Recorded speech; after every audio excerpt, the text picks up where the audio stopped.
We're having 3 lakh cases for the third straight row in India, over 2,000 deaths. Crematoriums even are full. There's no space even in crematoriums. We're completely overwhelmed. Yet we're seeing so much politics coming in from the BJP first.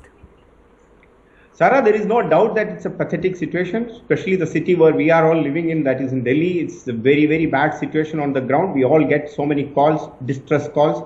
But having said that, the vaccination, the health is a state subject, and every state can take their own policy of vaccinating their population free of cost, and I don't think anything is wrong with it.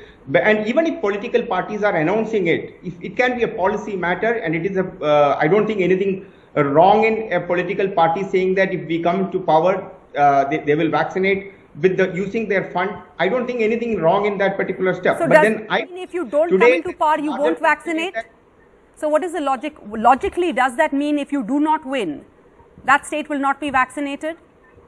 See, I think politics and elections are competitive, Sarah. And in competitive election process, if one party, for an example, in your with the direct Obran, you were talking about the TMC announced it and BJP announced it. In either case, the people are the winners. In any of the party comes into power, people will be vaccinated free. I think we should, at the end of the day, every citizen should be getting a free vaccination. Will that even happen on the ground? Pavan Khera, he says here, Mr. Nambiar, that the people are the winners because now eventually both parties have announced it. But it was actually Rahul Gandhi of the Congress who first had to announce that he is going to call off his campaigning in this election state. Unfortunately, he is not a key player in Bengal because both other parties went ahead. Eventually, it was the BJP who was the slowest to drag their feet over and say they will no longer have these big rallies. I think you're mixing two issues. Let's first talk about the vaccination. Let's not mix issues.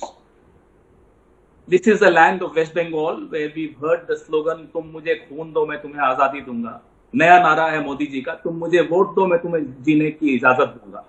मेरी rally में आओ, मैं तुम्हें Covid दूंगा, और मैं जीत जाऊंगा तो तुम्हें जीने की इजाजत दूंगा। Is this the kind of politics Mr. Nambiar thinks is competitive? I'm sorry, if this is a competitive politics, hell with this politics. Please, the right to life is not conditional. Mr. Nambiar, I'll just come back to you. Don't you interrupt. Don't you dare interrupt. Mr. Nambiar, I'll just come back to you. Don't you dare interrupt now. Please don't force me to turn down your audio. I will come back to you, Mr. Nambiar. You will get a chance to respond. Go ahead, Mr. Khera. Right to life is not conditional, Sarah. Just tell this gentleman who has no decency, he keeps interrupting. Right to life is not conditional. Whether your politics is competitive or ruthless or cruel, hell with it.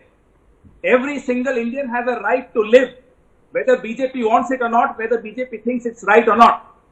आप rallies कर रहे हैं बेशर्मों की तरह, वहां आप लोगों को कोविड दे रहे हैं और कह रहे हैं कि हमें वोट दोगे तो हम आपको जीने का हक देंगे।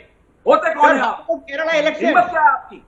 How about Kerala elections? Rahul Gandhi was diving into the sea along with the fisherman. What was happening? Was he doing something else?